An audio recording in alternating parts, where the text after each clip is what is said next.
की ही गणपत बाबूराव पाटील हे चषक आहेच, हे नाव आहेच, मात्र एक कुठेतरी मात्र या स्पर्धेच्या विषयी म्हणायचं गेलं तर ही स्वप्नपूर्ती स्पर्धा असं मी म्हणू शकेल. कारण बऱ्याचशा संघांचं स्वप्न असतं की नारंगीच्या मैदानावर आम्हाला खेळण्यासाठी संधी मिळावी आणि तीही स्पर्धा. त्यासाठी मी कालच्या दिवसामध्ये हे देखील म्हटलं होतं की या स्पर्धेची प्रवेश फी किती आहे हे महत्त्वाचं नाही आहे, या स्पर्धेचं मी तर म्हणेल प्राइस किती आहे हे महत्त्वाचं नाही आहे, तर या स्पर्धेमध्ये किती संघ खेळतात हे देखील महत्त्वाचं नाही आहे, तर या स्पर्धेमध्ये लहानातील लहान संघांना संधी मिळते हे महत्त्वाचं आहे. क्या बात आहे, अशोक माले यांना देखील संधी मिळते खेळण्यासाठी आज नारंगी मास्टर्स या टीम मध्ये. तुकाराम भाऊ, गेले कित्येक वर्ष ॲज अ माली म्हणून ज्याला आपण पाहिलंय ते आता NCC मास्टरकडनं खेळतात. मॅचला होईल सुरुवात. सलामी जोडी मैदानावर सज्ज करण आणि दुसऱ्या बाजूला संकेत. पहिल्या षटक हाताळण्यासाठी जगदीश भोईर रेडी. हलक्या हातानं पहिली धाव पूर्ण केली गेली. 3 दिवसानंतर आता बघतोय आपण थोडंसं विकेटही चेंज झाले, त्याच्यामुळे याचा किती परिणाम पूर्ण दिवसावर होणार आहे हेही पाहणार आहोत. कारण ज्यावेळेला चेंज होते बऱ्याच वेळेला त्यावेळेला अंतरही वाढलं जातं. एका बाजूचं अंतर कमी होतं, एकाचं जास्तही होतं. खोलवा टप्प्यात चेंडू होता फॉलो थ्रू मध्ये क्षेत्ररक्षण. हे सर्व मास्टरचे खेळाडू आहे ज्यांना आपण नक्कीच पाहिलंय. पहिले 2 चेंडू 1 धाव. जग्गू नक्कीच भरपूर वर्ष नारंगी मास्टर्सच्या माध्यमातून या खेळाडूला पाहिलं आहे आणि वन ऑफ द ग्रेट म्हणजे एक अष्टपल्लू खेळाडू कसा असायला हवा तर नक्की जग्गूच्या बद्दल मी म्हणेल एक चांगला स्फोटक खेळाडू म्हणून त्याला पाहिलं होतं. 40+ क्रिकेटमध्ये नारंगी मास्टर्सच्या टीममध्ये चांगली गोलंदाजी आणि त्यानंतर फक्त मी तर म्हणेल एक चांगला फलंदाज तर होताच, मात्र एक उत्तम दर्जाचा गोलंदाज देखील जग्गू होता 40+ क्रिकेटमध्ये. तुकाराम भाऊ, नक्की. आणि लेदर क्रिकेट जर पाहिलं तर आपण तिथेही आपली छाप सोडलेला हा खेळाडू आहे. नक्कीच त्याच्यामुळे वयानुसार आलेला अनुभव तोही आहे. ड्राईव्ह करतोय, क्षेत्ररक्षण झाले. मस्त खेळाडू आहेत पण प्रेझेन्स ऑफ माइंड दाखवला. पायाने चेंडूला रोखलं, चेंडू ट्रॅव्हल होत होता. 4 चेंडूचा खेळ झाला, स्कोर जाऊन पोहोचलाय 2 वरती. आता जग्गूच्या विषयी आणखी म्हणायचं गेलं तर लेदरच्या विषयी तुम्ही म्हटलं तर कुठेतरी या नारंगीच्या या मैदानावर लेदरची कोचिंग देखील ते करतायत. तो एक अनुभव नक्कीच वेगळा असेल. सकाळीच त्यांच्यासोबत चर्चा झाली आणि म्हणजे कुठेतरी मास्टर्स क्रिकेट बंद झालं नाही आहे असं मी म्हणू शकणार नाही आहे. जग्गूचं अजूनही ते मास्टर्स क्रिकेट खेळू शकतील. ऑन साईडला हा फटका तितकासा प्रॉमिसिंग पाहायला मिळत नाही आहे. डीप मिड विकेट रिझनमधून गंगाधर वेगाने तो स्ट्राईक एंडला थ्रो जाईपर्यंत या ठिकाणी 2 धावा या कंप्लीट केल्या गेल्या. तर नारंगी मास्टर जे तुकाराम भाऊ जे रेग्युलर नारंगी मास्टरचे खेळाडू जे आगरी समाज सामाजिक संस्थेमध्ये खेळत आहेत ते खेळाडू तितकेसे दिसत नाही आहेत या संघामध्ये. आज जर पाहिलं तर थोडी संख्या कमी आहे पण हा मॅच स्टार्टही करायचा होता, सुरुवातही करायची. त्यामुळे जो समोरील संघ आहे जास्त वेळ ताटकळ बसू नये त्यासाठी सुद्धा ॲडजस्टमेंट आहे. रिव्हर्सिव्हच्या पाठीमागे दिनेश आहेत.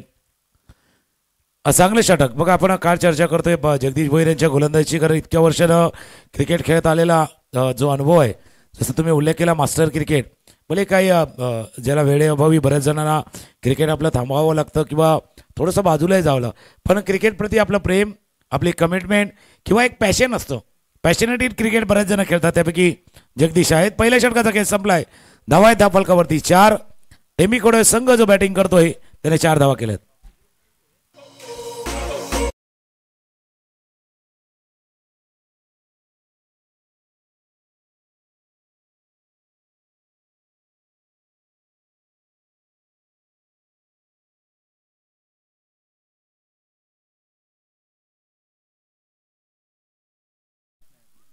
चार धावा फलकावर पहिले षटक या ठिकाणी संपलं गेलेलं आहे. रॉकी ग्रुप कोण विसरणार तुकाराम भाऊ ती स्पर्धा, रॉकी स्पर्धा. टेनिस क्रिकेट जगतामध्ये त्या स्पर्धेचा देखील सध्याच्या घडीला बोलबाला आहे. त्या स्पर्धेची देखील अनेक संघांना आतुरता असते की रॉकी ग्रुपची स्पर्धा कधी सुरू होईल. आणि मला वाटतं येत्या काही दिवसामध्ये, मला वाटतं 4 तारखेपासून 4 जानेवारीपासून रॉकी चषकाला सुरुवात होत आहे. प्रमोद शेडगे त्या ठिकाणी नेहमी असतात समालोचन करण्यासाठी. तुकाराम मांगेला सरांचा देखील मी आवाज त्या रॉकी चषकामध्ये ऐकला आहे आणि खूप जबरदस्त आयोजन नियोजन असतं आणि त्या ठिकाणी एक ऐकाव्यास नक्कीच मिळते तुकाराम भाऊ की त्या स्पर्धेमध्ये प्रेक्षकांचं देखील मोठ्या प्रमाणात मी म्हणेन त्या ठिकाणी हजेरी असते. त्या स्पर्धेला जर आपण पाहिलं ना तर दुसरं एक नाव आहे, म्हणजे त्याच्यावरती चर्चा होईल. आपण येऊया पुन्हा एकदा मॅचच्या जसं करते. प्रितेश जो आता गोलंदाजीसाठी सज्ज होतोय. बरेच खेळाडू असतात जे टेनिस क्रिकेटमध्ये काही खेळाडू आहेत त्यांना फॉलोही करतात किंवा त्यांना त्याप्रमाणे बनण्याचा प्रयत्न करतात. व्हाईट बॉलचा इशारा होतोय, एक धावा ॲड होईल. तुम्ही नक्कीच रॉकी ग्रुपचा उल्लेख केला, म्हणजे त्या स्पर्धेला तो विटीलाईनचा वर्ल्ड कप ज्याला म्हटलं जातं, त्याची फक्त प्रेक्षकांना नाही तर खेळाडूंना आतुरता असते. म्हणजे फार पालघर डहाणूपासून ते इथे मुंबईपर्यंत संघ त्या मैदानावरती खेळत असतात. आणि फक्त इतकंच नाही आहे तर त्या मैदानाची तयारी करणं, डागडुजी करणं या सर्व गोष्टी ज्या असतात ना, म्हणजे रॉकी पाटील यांचा एक जो रॉकी ग्रुप आहे ते प्रत्येकाचं योगदान असतं. फार मोठी मेहनत आहे या स्पर्धेच्या आयोजनामध्ये आणि म्हणून तो रॉकी ग्रुप तो विटीलाईनचा वर्ल्ड कप ज्याला गणलं जातं. नक्कीच नक्कीच चांगला चेंडू आहे, पडल्यानंतर थोडासा उचले घेणारा चेंडू, संधी आहे या ठिकाणी विकेट प्राप्त करण्याची. मात्र या ठिकाणी स्क्वेअर लेगचे पंच आहेत त्या मात्र तिसऱ्या अंपायरला या ठिकाणी बिझी करतायत. चला मी एक कॉल देतोय, जे संघ या ठिकाणी दाखल झाले आहेत तर प्लीज आपल्या येण्याची नोंद, बरोबर आमच्या समालोचन कक्षाच्या खाली जी नारंगी ग्रामस्थ क्रीडा मंडळाचे पदाधिकारी आहेत त्यांच्याशी आपण संवाद साधा की आम्ही इथे आलोय, आपल्या येण्याची नोंद करा. चला हा रनआउट पहिला आपण पाहण्याचा प्रयत्न करतोय. उचलीवाला चेंडू, दिनेश डायरेक्ट हिट, यष्ट्यांवरती चेंडू लागतोय. त्यावेळेला बॅट जर पाहिलं तर पुन्हा एकदा थोडंसं रोलिंग मागे बघूया. ज्यावेळेला चेंडू लागला त्यावेळेला बॅट ग्राउंड झाले, आत झाले, बाहेर झाले, पाहण्याचा प्रयत्न केला जाईल. पुन्हा एकदा मागे आपण जाऊन बघूया. ज्यावेळेला चेंडू लागलाय त्यावेळेला बॅट कुठे आहे, डिसिजन नक्कीच येणार आहे. त्याच्यामुळे बॅट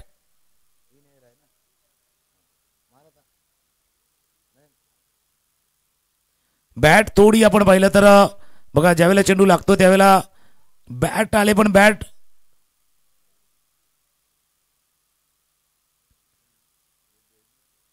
बघा बऱ्याच गोष्टी, कारण बेस डिस्ट्रॉय झाले का नाही तेही पाहण्याचा प्रयत्न करतील.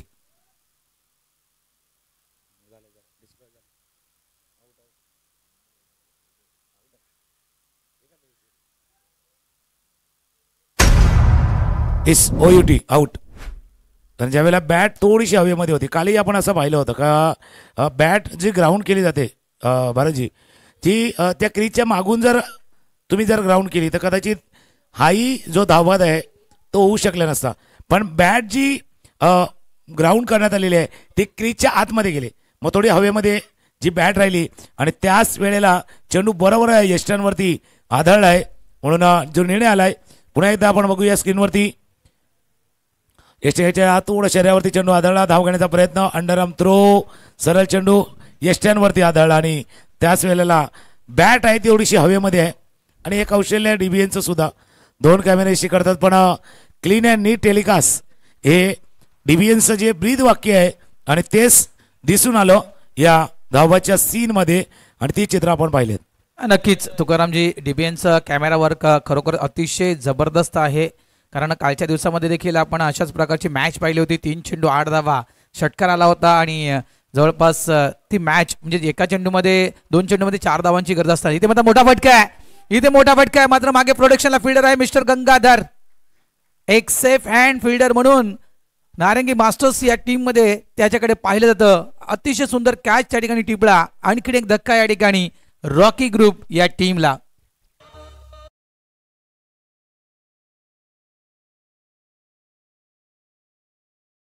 तुकाराम भाऊ, म्हणजे अक्षरशः त्या बॅटरची जी बॅट आहे ती पूर्णतः क्रीजमध्ये आली होती, मात्र ती जी बॅट होती ती हवेत होती.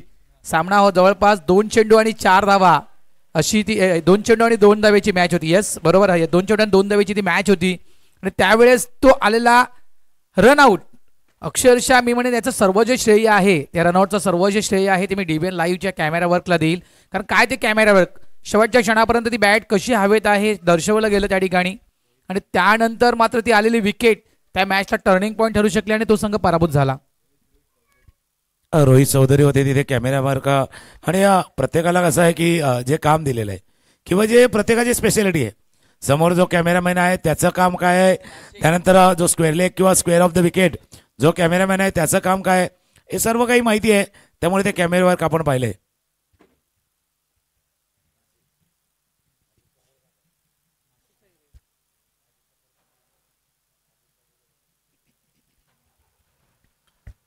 नाशिक पुन्हा एकदा असं जेवतं स्ट्रायकर यायला गोलंदाजी प्रितेश. टप्प्याचा चेंडू आहे 2 क्षेत्राच्या मध्ये चेंडू लँड होतोय. जोपर्यंत फील्ड करतील 2 धावा या चेंडूवरती पूर्ण केल्या गेल्या. या 2 धावांची स्कोर जाऊन पोहोचेल 8 वरती. त्याच्यामुळे काय होतं की ज्यावेळेला क्लीन कॅमेरा वर्क असतं ना मग त्याचं विश्लेषण करणं समोर त्याबद्दल बोलणं ते थोडंसं सोपं होऊन जातं. नक्कीच. आणि एक गोष्ट आणखीन जर डीबीएन लाईव्हच्या माध्यमातून जर बोलायची गेली तुकाराम भाऊ या चेंडूनंतर नक्की त्या विषयाकडे येतोय. शॉर्ट बॉल होता ऑन साईडला पूर्ण फोर्स न खेळायचा होता फटका या ठिकाणी मात्र मिस करतोय. आणखीन एक धक्का कोण आहे डीप मध्ये आणखीन एक नामांकित त्या ठिकाणी खेळाडू आहे मिस्टर जग्गू. कॅच अप्रतिम कॅच कॅरी केला. आणखीन एक धक्का बसतोय तो म्हणजे रॉकी ग्रुप या टीमला बाद होते. फलंदाज मला वाटतं नाशिक या ठिकाणी बाद होते. डीबीएन लाईव्हच्या या टीमच्या विषयी म्हणायचं गेलं तर एका कॅमेऱ्यावर देखील तुकाराम भाऊ मी अनेकदा बरेचसे निर्णय देताना पाहिलेले आहेत. ज्यावेळेस अनेक स्पर्धांमध्ये अडीअडचणी तर एक कॅमेरा ज्यावेळेस असतो डीबीएन लाईव्हचा त्या एका कॅमेऱ्यामध्ये देखील बरेचसे निर्णय त्यांनी योग्य दिले आहेत. नाही बघा तुम्ही 1 कॅमेऱ्याशी करा किंवा 2 कॅमेऱ्याशी करा किंवा 4 कॅमेरे लावा तुमचं कॉन्सन्ट्रेशन महत्वाचं आहे कॅमेरामॅनचं. कारण हा फार आहे कारण ही संयमाची लढाई असते. इतका दिवसभर आपण तिथे थांबणं प्रत्येक वेळेला ती गोष्ट टिपणं सोपं नसतं. त्याच्यामुळे ते संयमही राखायचं आहे. कॉन्सन्ट्रेशन समोरच्या जे आपलं काम आहे ते योग्य पद्धतीने करणं. कदाचित तिथून म्हणजे कॅमेऱ्यावर कितीतरी असे यूट्यूबचे चॅनलचे कॅमेरामॅन आहेत ना भले कॅमेरामॅन म्हणून त्यांनी इतर चॅनलला काम केले पण त्यांचं कॅमेरा वर्क बघून मोठे मोठे चॅनल त्यांना बोलवतात ज्यावेळेला लाईव्ह टेलिकास्ट केलं जातंय. टप्प्याचा चेंडू होता. चेंडू पाठीमागे पाठलाग केला जातो. 2 क्षेत्ररक्षक फक्त त्याच्या सोबत जातात बॉन्ड लाईन जवळ आणि चेंडू गेला सरळ सीमारेषा पार. सवकार या सवकारनं स्कोर जाऊन पोहोचलाय 12. थोडं एक गाणं ऐकूया. 2 षटकांचा खेळ संपलाय. 3 गडी बाद 12 धावा.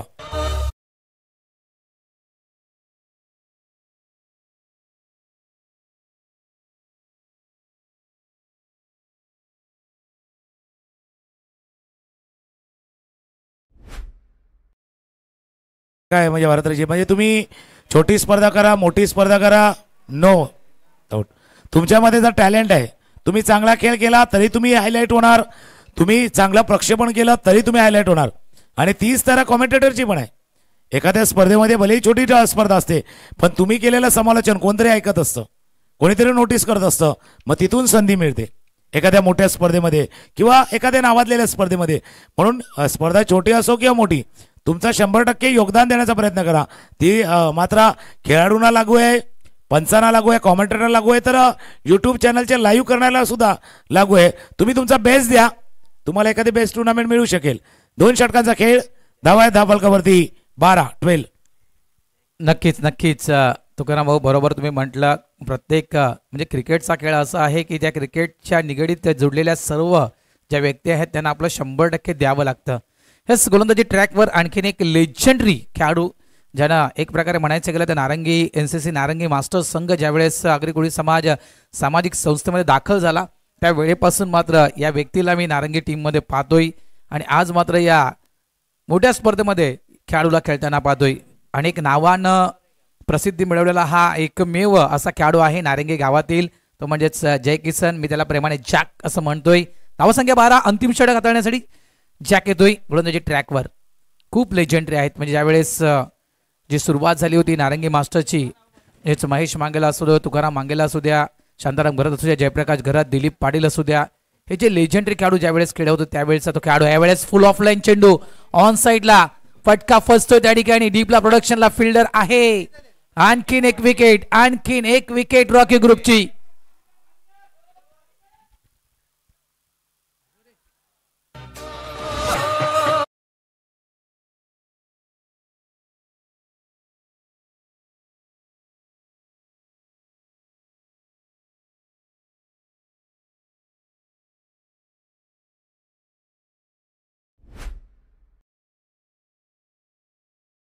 अगदी पायावर हा चेंडू टाकला गेला होता आणि आडव्या बॅटने या चेंडूला मात्र स्क्वेअर लेगच्या बाउंड्री लाईनच्या बाहेर टाकण्याचा प्रयत्न मात्र काय ते अगदी बाउंड्री लाईनच्या जवळ तो कॅच कॅरी केला. मला फडके आहेत त्या ठिकाणी आणि खरोखर उत्तम कॅच या ठिकाणी घेतला गेला. धावत संख्या आहे ती म्हणजेच 12. न्यू बॅटर येतोय. बॅटर नाव अक्षय यावेळेस स्वतःच्या होम ग्राउंडवर इथे मात्र आपण जॅकीला थोडीशी लय खराब टाकताना पाहतोय. अजूनही गोलंदाजी करतायत, अजूनही ओपनिंग करतायत. लक्षात ठेवा, जर वयोवर्ष पाहिलं तर मला वाटते 50च्या पलीकडे असतील नक्कीच जय किसन. मात्र क्रिकेटची ओढ, क्रिकेटची आवड जी आहे त्यामुळे क्रिकेटपासून दूर होत नाहीये. ऑफ साईडला आपण ऑफ ड्राईव्ह पाहतोय, डीपला प्रोडक्शनला फील्ड त्या ठिकाणी आहे. चांगलं क्षेत्ररक्षण, नॉन स्ट्राईक एंडला थ्रो. मला चांगली रनिंग पाहायला मिळते, रनिंग बिटवीन द विकेट अतिशय सुंदर पाहायला मिळाली. 2 धावा इथे मिळतील.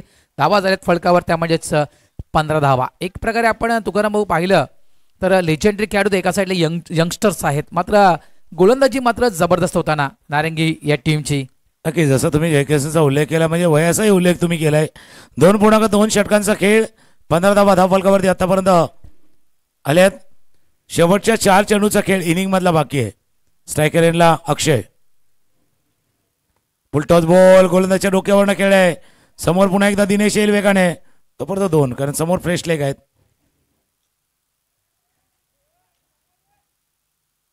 इथे 3 धावा या चेंडूवरती पूर्ण, कारण समोर सुद्धा यंगस्टर आहेत. 3 धावा. आणि जसं तुम्ही उल्लेख केला म्हणजे जॅक्सनचा 50च्या वरचे, बघा उमर 55 केली की दिल 55 का, तशी कहाणी आहे. मला वय वाढलंय पण क्रिकेटची असलेली आपली गोडी हे कायम जोपासण्याचा प्रयत्न करतात. किंवा क्रिकेट इतकी वर्ष क्रिकेट खेळल्यानंतर जी गोलंदाजीमध्ये अचूकता आहे किंवा जो आपला मेंदू आहे, भले आज वय 55चा आहे पण आपला ब्रेन तो 25 वालाच आहे ज्यावेळेला आपण सुरुवात केली क्रिकेटला. त्याच्यामुळे तेच आहे. मैदानावर पाण्याची व्यवस्था करा. यानंतरचा होणारा मॅच विघ्नहर्ता भुईगाव आणि champion CC, champion cricket club आणि विघ्नहर्ता भुईगाव या 2 संघादरम्यान नाणेफेकीचा कौल होईल.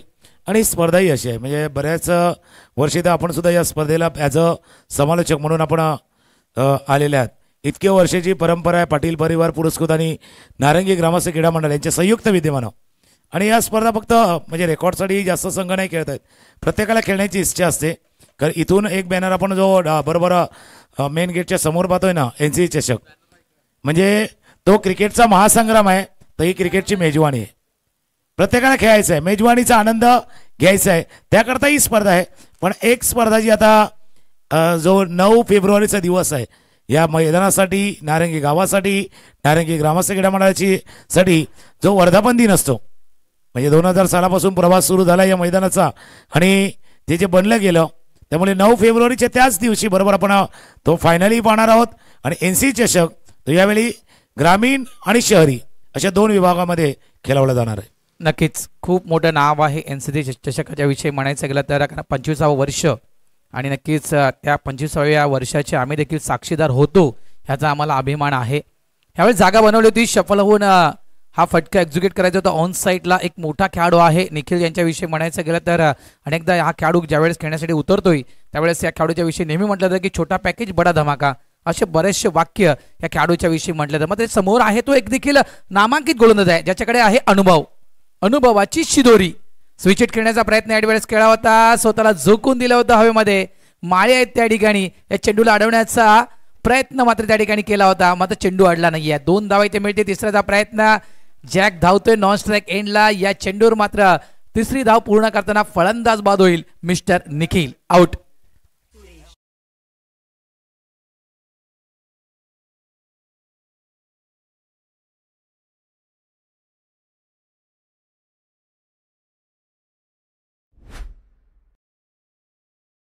रिप्लेमध्ये पाहू शकता पाठीमागे कोण होतं, जे गली रिझर्व मध्ये अशोक माळी, आणि त्यांनी डाईव्ह मारली होती. गेले कित्येक वर्ष ॲज अ पिच क्युरेटर माळी म्हणून या नारंगी ग्रामस्थ क्रीडा मंडळाच्या मैदानाला ज्यांनी सजवलं आहे किंवा ज्यांच्यामुळे हे संपूर्ण क्रिकेट गेले कित्येक वर्ष सुरू आहे, ते अशोक माळी बरोबर जे गली रिझर्व मध्ये होते. 3ऱ्या धावेचा प्रयत्न केला जातोय. 3री धाव घेताना घडी बाद झालाय. 3 षटकांचा खेळ संपलाय. स्कोर झालाय तो 22. 22 धावा धावफलकावरती 23 धावांचा पाठलाग करायचा आहे. तो कसा होईल ते पाहूया. पण सध्या आपण कॅमेरामॅन सुद्धा आता कव्हर करतील ते अशोक माळी यांना, कारण गेले कित्येक वर्ष जर आपण पाहिलं तर यांना ॲज अ पिच क्युरेटर जर स्क्रीनवरती ज्यांना आपण पाहतोय अशोक माळी यांना, या मैदानाचे माळी म्हणून गेल्या आपण 15 वर्ष जर पाहिलं त्यांना पाहतोय. Leather cricket, tennis cricket, day night cricket म्हणजे 24 तास कधी कधी चालू असतं मैदान. आणि त्यावेळेला या पिच क्युरेटरची कमाल, ज्या माळीची कमाल आपण पाहिले त्यांना आता स्क्रीनवरती पाहतोय. अशोक माळी आहेत, गेले कित्येक वर्ष ज्यांनी या मैदानाला सजवले आणि निगाही राखले ते आहेत. टॉस केला जातोय. अध्यक्ष नारंगी ग्रामस्थ क्रीडा मंडळाचे महेशजी मंगेला यांच्या शुभ हस्ते त्या ठिकाणी नाणेफेक खेळली गेली. चॅम्पियन सीसी वर्सेस विघ्नहर्ता भुईगाव. कोण जिंकलं टॉस सर? भुईगाव. काय निर्णय आहे? फिल्डिंग. ओके. एक आपण तुकाराम भाऊ पाहिलं तर एका साईडला मी मगाशी म्हटलं की एका साईडला लेजंड आहेत तर एका साईडला यंगस्टर्स. मात्र कौतुक असेल इथे मात्र आपण एक पाहिलंय की 3 षटकांचा सामना आणि फक्त 18 धावा या ठिकाणी धाव फलकावर लावल्या त्या रॉकी ग्रुपनं. 23 माफ करा, फक्त 23 धावा या स्कोरबोर्डवर लावल्या गेल्या. 23 धावा विजयासाठी आहेत. म्हणजे कुठेतरी घरचं मैदान, या मैदानावर सराव नेहमी हे खेळाडू करत असतील आणि या घरच्या मैदानाचा पुरेपूर अनुभव जो आहे तो अनुभव आपण या ठिकाणी पाहिला. नक्कीच जसं तुम्ही उल्लेख केला का रोजचा सराव आहे, खेळपट्टीची माहिती आहे आई आहे आणि 2 जे मास्टरचे खेळाडू ज्यांनी गोलंदाजी हाताळली. पहिलं षटक जगदीश भोईर यांचं फक्त 4 धावांचं आलं. शेवटचं जय किसन यांचं आलं कारण रनिंग बिटवीन द विकेट होती, तिथे 2-2, 3-3 धावा पळून पूर्ण केल्या, तिथे 10 धावा आल्या. मध्ये प्रितेशनं एक यंगस्टर तोही खेळला होता. आता स्क्रीनवरती आपण पाहू शकता कैलासवासी नितीन गणपत पाटील पॅव्हेलियन आहे. म्हणजे ज्यांच्या आठवणींना कायम या मैदानावरती राहावं या उद्देशानं या पॅव्हेलियनला जे नाव दिलेलं आहे कैलासवासी नितीन गणपत पाटील. आणि ते पॅव्हेलियन आता सुचेच असं समालोचन कक्ष देखील आहे. आणि त्या समालोचक कक्षामध्ये आता आमच्या जोडीनं भारत राऊत पांजुळेतील आमचे समालोचक मित्र ते देखील आम्ही चर्चा करतोय की आतापर्यंत नारंगी मास्टरचा प्रवास असेल, त्यांचा खेळ असेल आणि इतरही गोष्टीवरती चर्चा करतोय. मॅचवरती चर्चा केली जाणार आहे कारण ही स्पर्धा अशी आहे की 3 षटकामध्ये इथे 35-36चाही पाठलाग झालाय. परवाच्या दिवशी 39चाही पाठलाग झालाय, पण काही वेळेला 16 धावांचा पाठलागही नाही झालाय. आणि आता 23 धावांचा पाठलाग करायचा आहे. दिनेश आणि प्रितेश ही जोडी मैदानावरती. नक्कीच नक्कीच तुकाराम सर, कारण कालच्या दिवसामध्ये देखील आम्ही ज्या मॅचेस पाहिल्या 40-45चा आकडा अक्षरशः 18 ते 19 धावा या धावसंख्येसाठी देखील झुंजावं लागलं, लढावं लागलं अनेक संघांना मैदानाच्या आतमध्ये. कारण एक मी कालच्या दिवसामध्ये हे देखील म्हटलंय की जवळपास 22 संघ पूर्ण दिवसामध्ये या स्पर्धेमध्ये खेळतात. त्याच्यामध्ये जर आपण एक विचार केला तर 20 संघ कदाचित कॉन्क्रीट विकेटवर सराव करत असतील तुकाराम भाऊ. 1 की 2 संघ मातीच्या विकेटवर सराव करत असतील. इथे मातीच्या विकेटवर तुम्हाला खेळायचं आहे आणि मातीच्या विकेटवर खेळण्याचा अनुभव वेगळा असतो. गोलंदाज पुन्हा एकदा सज्ज होतो. यावेळेस ऑफ साईडला दिशा देण्याचं काम केलं गेलं. पॉईंट रिझनमध्ये कुठलाही फिल्डर नाही आहे. त्या ठिकाणी थर्डमॅनचा फिल्डर स्ट्रगल करतो चेंडूला फील्ड करण्यासाठी. स्ट्राईक एंडला थ्रो येईपर्यंत या ठिकाणी धावा कंप्लीट केल्या गेल्या. त्या 2 सलामीची जोडी आपण पाहताय, दिनेश आणि पितू ही जोडी आपण मैदानाच्या आतमध्ये पाहत आहेत. दिनेश देखील नारंगी 40+ या टीमच्या माध्यमातून 40+चं क्रिकेट खेळतोय हा खेळाडू. धावा झालेल्या त्यामध्ये 2. जसं तुम्ही उल्लेख केला मातीचा आणि कॉन्क्रीटचा, पण त्याच्यामध्ये अजून एक आहे म्हणजे तुमच्या गोष्ट थोडीशी पुढे येईल. म्हणजे जसा कॉन्क्रीटवाला विकेट, मातीचे आणि हे टर्फ आहे, हे ग्रासी विकेट आहे, थोडंसं हिरवळ आहे, त्याच्यामुळे येणारा वेग त्या वेगाशी तुम्हाला जुळवून घ्यायचं आहे. बघा मी म्हटलं ना वेग आहे, त्या वेगाशी जुळवून घ्यायचं आहे. अकोटप्याचा चेंडूचा षडम पूल केला गेला, फिल्डिंग केल्या गेल्या, धाबाची संधी आहे, संधी आहे धाबाची, विकेट घडी बाद. नक्कीच जसा उल्लेख केला मास्टर खेळाडू आहेत, मग काही मर्यादाही आहेत, त्याच्यामुळे त्या मर्यादांचा विचार करून तुम्हाला खेळायचं आहे. पण इथे चांगलं क्षेत्ररक्षण, चांगला थ्रो, विकेट पाहिजे होता या टीमला टेंबी खोडायच्या, तो टीम लवकर ब्रेक थ्रू आलाय, घडी बाद.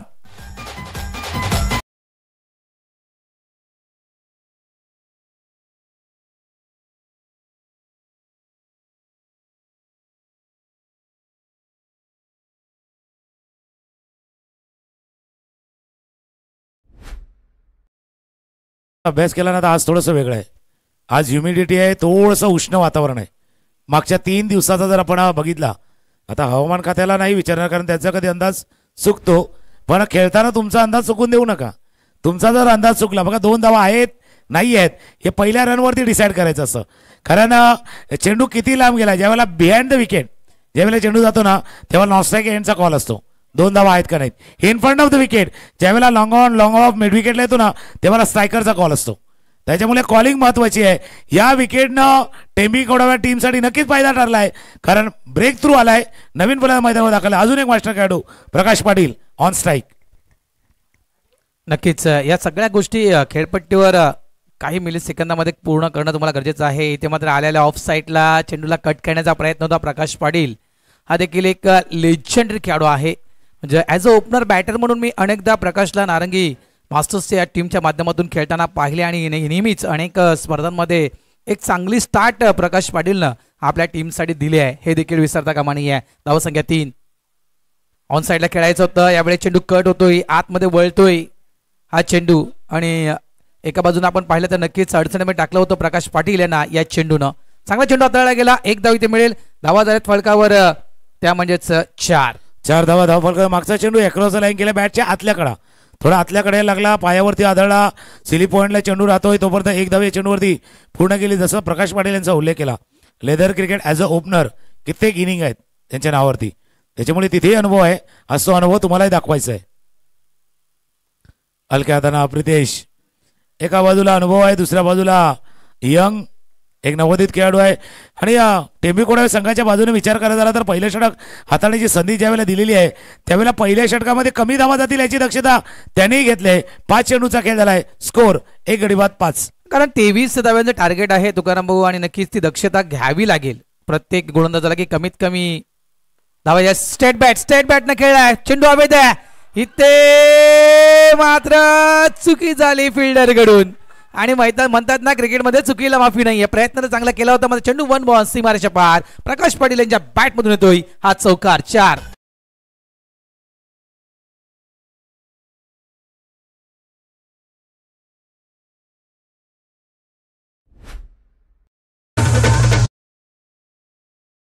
जसा आहे निशाणा तुला दिसला ना तसा फिल्डरचा पण झाले. हा चेंडू झेल टिपायचा का फिल्डिंग करायची या दोन द्विधा मनस्थितीमध्ये. पहिला झेलासाठी जाऊ ना जाऊ, जसा आपण खेळपट्टीचा विचार करतो ना विकेटचा टर्फची, तसं मैदान पण आहे. आउटफील्ड फास्ट आहे, टणक आहे, त्यावेळेला चेंडू ज्यावेळेला पडतो तेव्हा त्याच्या डोक्यावरनं हा चेंडू पार झालाय.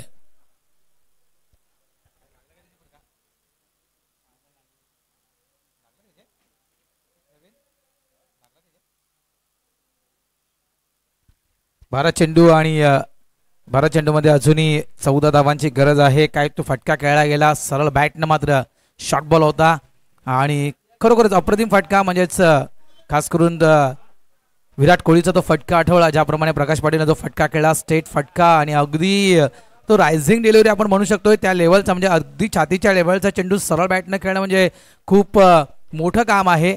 आणि काय तो फटका, जबरदस्त फटका, 4 धावांचा. म्हणजे दुविधा मन, ज्याप्रमाणे तुकाराम सरांनी म्हटलं की दुविधा मनस्थितीमध्ये हा चेंडू म्हणजे कॅच घ्यायचा आहे की कॅच घ्यायचं नाही आहे, या दोन्ही गोष्टी मात्र एकाच वेळेस करण्याचा प्रयत्न त्या फिल्डरनं केला. दुखापत नक्कीच त्या ठिकाणी फिल्डरला होत आहे. धावा झाल्यात फलकावर, त्या म्हणजेच NCC नारंगी 40+ टीमची, ती म्हणजेच 9 धावा या फलकावर लागल्या गेलेल्या आहेत. पहिलं षटक या ठिकाणी संपलं गेलेलं आहे. रॉकी ग्रुप हा संघ आपण पाहतोय यंग टॅलेंट आहे, तर एका साईडला लेजेंडरी आहेत, नारंगीचे मास्टर्स खेळाडू आहेत, ज्यांच्याकडे एक दांडगा अनुभव आहे. ज्याप्रमाणे तुकाराम सरांनी म्हटलं की प्रकाश पाटील यांच्याविषयी की लेदर क्रिकेटचा ॲज अ ओपनर एक चांगल्या इनिंग प्रकाशनं खेळलेले आहेत, त्याप्रमाणे मी देखील म्हटलं की 40+ क्रिकेटमध्ये देखील ॲज अ ओपनर म्हणून मी देखील प्रकाशच्या बऱ्याचशा इनिंग या आगरी कोळी समाज सामाजिक संस्थेमध्ये पाहिल्या आहेत. नाही म्हणून आपण प्रत्येक खेळाडूचा उल्लेख काय करतो, जसा रॉकी ग्रुप या टीमचाही उल्लेख केला, तिथे यंगस्टर आहेत, फक्त या मैदानावरती खेळण्याचा अनुभव, त्या गोष्टीची चर्चा आपण करतोय. बघा मागे फिल्डिंग करताना सुद्धा तेच झालं, एक्सपिरियन्स पाहिजे, हा झेल टिपायचा आहे, फिल्डिंग करायचं आहे, या 2 गोष्टी आहेत. त्याच्यामुळे अनुभव या मैदानावरती खेळण्याचा किती आहे तोही मॅटर करणार आहे. त्याही गोष्टी कॅल्क्युलेट होतात क्रिकेटमध्ये आणि तेच आपण पाहिलंय. पहिल्या षटकाचा खेळ संपलाय, 9 धावा धावफलकावरती आहेत, 12 चेंडूचा खेळ आहे, 14 धावा अजूनही करायचे आहेत. रॉकी ग्रुपचा उल्लेख केला जसा 4 ते 12 जानेवारीला ती मोठी स्पर्धा, म्हणजे जवळपास जर पाहिलं तर 9 दिवसाची स्पर्धा आहे. आणि जसा एका नवरात्रीचा उत्सव असतो 9 दिवसाचा, तसा तो विटी लाईनचा वर्ल्ड कपचा उत्सव आहे, जो टेंबी खोडावे या गावामध्ये जो प्रत्येकजण साजरा करतोय. प्रेक्षक मोठ्या संख्येने तिथे असतात आणि या प्रत्येक खेळाडूला संधी असते. वेगवेगळे गट असतात, सफाळ्याचा ईस्ट वेस्ट गट, पालघर, डहाणू, वसईचा गट, ओपन गट, विटी लाईनचा गट, असे वेगवेगळ्या गटातील खेळाडू त्या मैदानावरती खेळत असतात. नवीन गोलंदाज मैदानावर दाखल होतोय प्रसाद 12 चेंडू 14. प्रितेशच्या बॅटमधनं फटका आलाय. प्रितेशच्या बॅटमधनं चेंडू गेला सरळ सीमारेषा बाहेर. षटकार 6 धावा.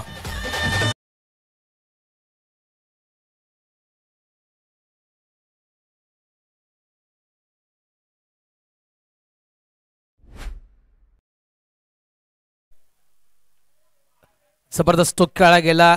आणि कधी कधी मैदानावर लक्षात ठेवा, एखादा यंगस्टर्स आणि एखादा लेजंड खेळाडू मैदानावर ज्यावेळेस एकत्र असतात ना, त्यावेळेची ती खेळण्याची मजा एक वेगळी असते. कारण थोडा का होईना मात्र जे मार्गदर्शन कदाचित प्रकाश पाटीलकडून जे मार्गदर्शन पितूसाठी केलं गेलं ते देखील ते मैदानाच्या आतमध्ये खूप महत्त्वपूर्ण ठरणार आहे पितूच्या या उर्वरित क्रिकेटच्या भविष्यासाठी. मात्र काय फटका खेळला गेला. जसं तुम्ही बालाजी उल्लेख केला, तुमची गोष्ट थोडीशी ऍड करतो. कारण आपण प्रकाश पाटीलचा उल्लेख केला, एक इमेज बनले ॲज अ क्रिकेटर म्हणून. पण प्रदेशला आपली इमेज बनवायची आहे. म्हणून या मास्टरमध्ये असे खेळाडू आहेत ना, ज्यांनी नारंगीचे क्रिकेटमध्ये एक काळ गाजवला आहे आणि येणारा काळ गाजवणार आहेत. त्याच्यामुळे दोन्ही खेळाडू आहेत, यंगस्टरही आहेत आणि मास्टरही आहेत. यस, नक्कीच. पुन्हा एकदा गोलंदाज सज्ज होतोय. आपला 2 स्ट्रोक खेळायला गेला. धावसंख्या आहे ती म्हणजेच 15. पुन्हा एकदा यावेळेस लेगस्टिकच्या बराचसा बाहेर खेळण्यासाठी गेला होता. हा देखील चेंडू फोर्स करायचा होता ऑन साईडला, मात्र बॅट आणि बॉलचा त्या ठिकाणी संपर्क होत नाहीये. एक ब्लँक स्ट्रोक खेळला गेला. धावा झाल्यात फळकावर, त्या म्हणजेच 15. इथून ज्याप्रमाणे हा चेंडू टाकला गेला, इथून काही चेंडू डॉट येणं गरजेचे आहे रॉकी ग्रुपच्या या टीमला. कारण ज्या फोर्सनं नारंगी संघ मैदानाच्या आतमध्ये खेळत आहेत, त्या फोर्सला कुठेतरी थांबवणं गरजेचं आहे रॉकी ग्रुपला. आणि यावेळेस नक्कीच तो फोर्स, तो वेग थांबवला गेला. पितूची विकेट खूप महत्वपूर्ण ठरू शकेल. यावेळेस पितू मात्र डगावच्या दिशेनं आउट.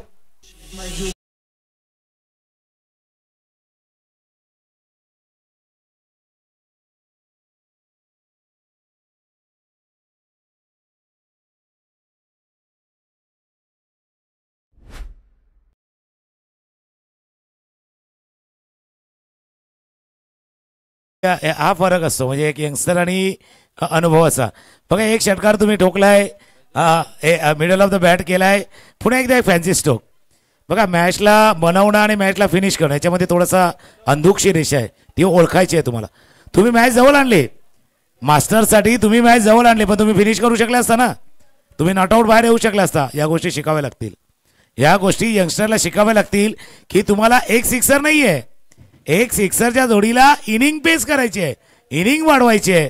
त्याच्यामुळे जो इनिंग पेस करायची होती ती तुम्ही इनिंग नाही पेस केली आणि टेंबेगौडा टीमला संधी दिली. आता मॅच मध्ये पुन्हा एकदा थोडं शिरकाव करण्याची संधी त्यांनाही दिलेली आहे.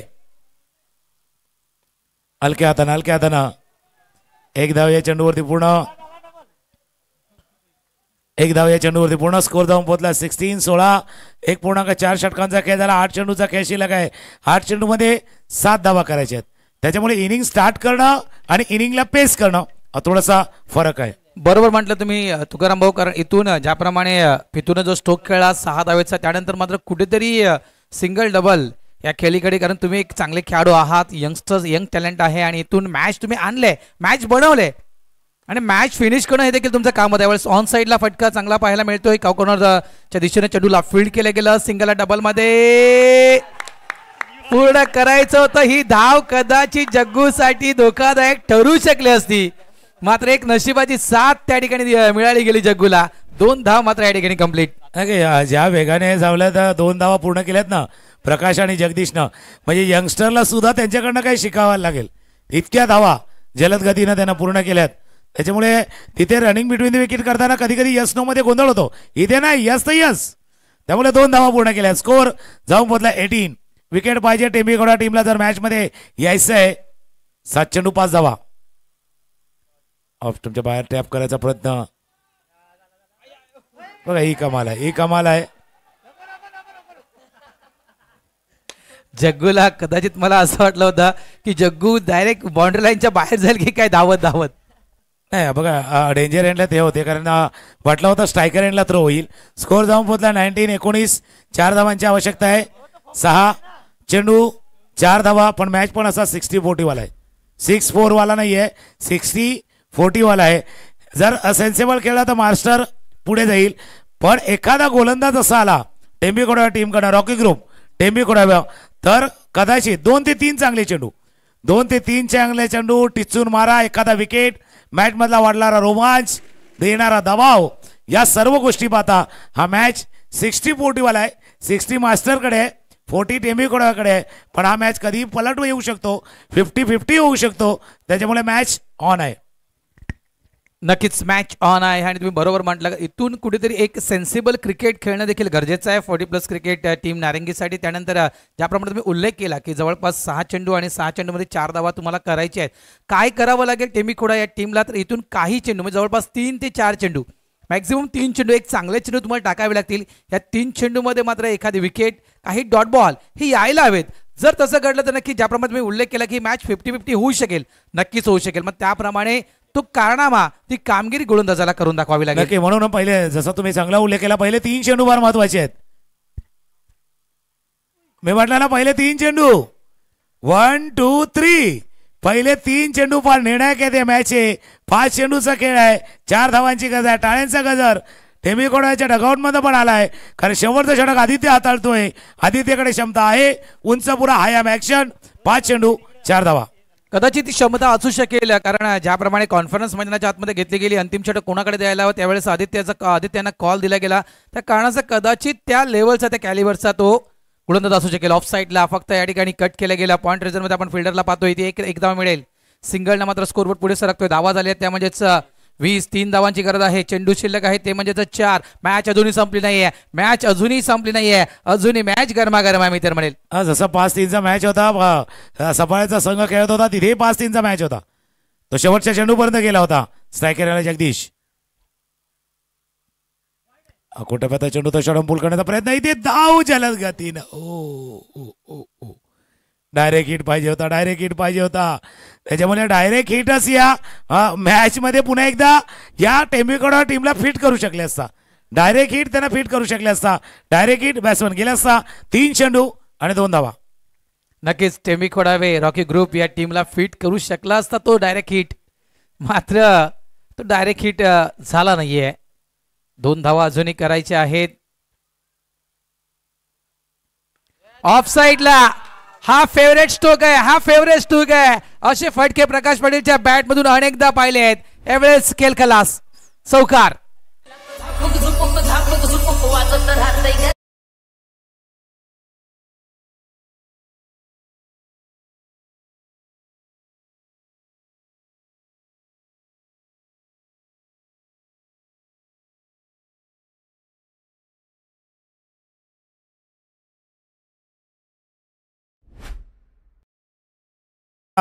हा विनिंग चौकार होता, विजयी चौकार.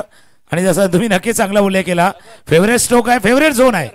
ऑफ साइडला कव्हर आणि पॉइंट हा फेवरेट झोन आहे. आणि या फेवरेट झोन मध्ये आपला फेवरेट फटका खेळून विजयी केले आपल्या मास्टरच्या संघाला.